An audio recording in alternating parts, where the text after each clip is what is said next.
Hey guys, so today I want to take you back to when I was just 5 years old. It was the time before I knew what video games were, before I had a chance to play on my parents' N64. I want to take you back to my first ever video game console. And that is the VTech V-Smile. For those of you who don't know, the VTech V-Smile was released in 2004 for the 3 to 8-year-olds. You know, the people who can't really play a video game at a young age. And in the 6-year lifespan, the VTech V-Smile had 69 games on it. That's still higher than the 32X. The console itself has a nice light-up feature whenever you power on the system, has a cartridge department, and even has a built-in microphone with it. You may also have noticed that there's no AC adapter for the console. So how does it get power, you might ask? Well, by batteries, of course. There's a joystick on the controller and an enter button for interactivity, and there's also a drawing tablet for the center of the controller, which is only used for a handful of games. And you may also notice that there's also 4 color buttons on top, which is only used for certain parts of each game. The controller also has the same controller point as a GameCube controller. Sadly, this doesn't work. Trust me, I've tried. I have 2 VTech Smile games. One is Thomas the Tank Engine, which we'll take a look at in another day, but the one we're going to look at is the Wiggles It's Wiggle Time. Funnily enough, this was the only Wiggles game that ever came out on a major home console. Everything else was released on PC. Now, if you followed my channel before, you would know that I'm a huge fan of the Wiggles. And yes, I did play this game a lot as a kid.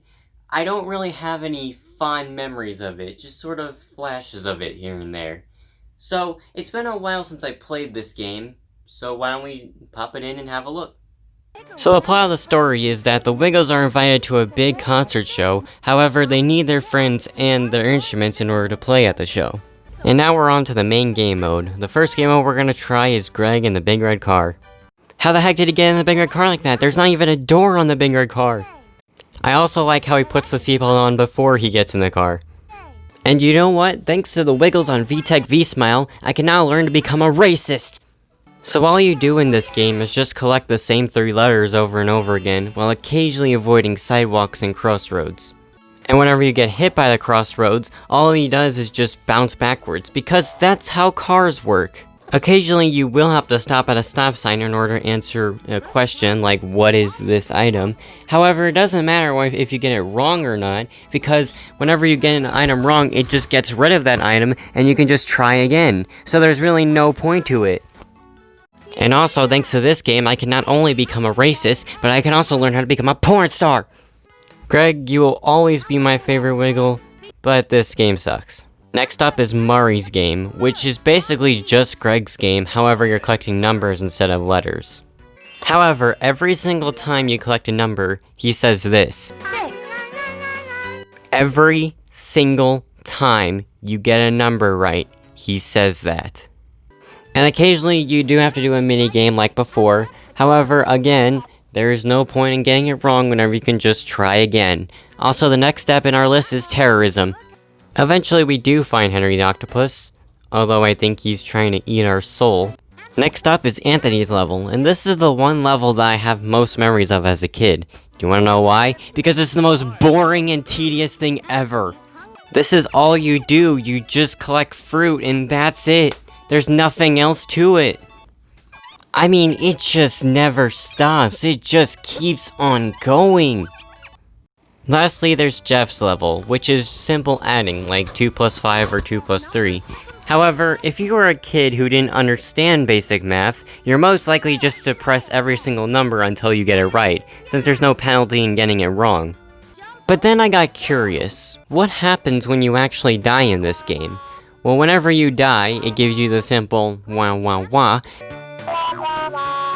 and then you can just start over right where you left off. So there's no point in dying either. Eventually we do meet up with Captain Feathersword, and wait, we just passed his ship. Why are we meeting him at the dock? You get a little song section, and the game just ends. I beat the game in like 25 minutes. But it's okay, cause we got 4 mini games on our hands. First up is Learning Hands, which all you have to do is get the same amount of balls before the computer player gets them. Although the computer player isn't much of a big fight anyways. Next up is Dance With Me, which is basically like Simon, which all you have to do is just correct the same amount of color as the computer player.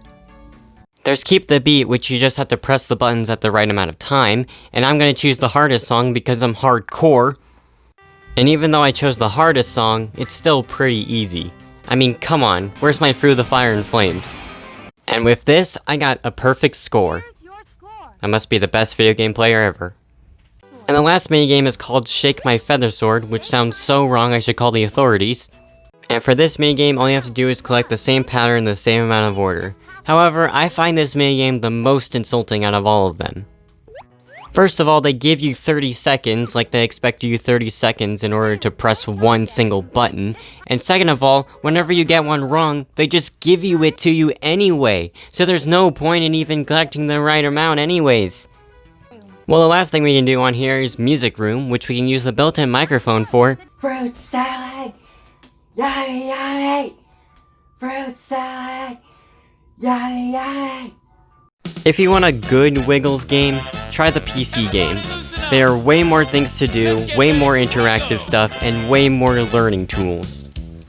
Yeah, there's probably a reason I don't remember this game at all. Although, what do you think VTech even stands for? Vinegar Technician?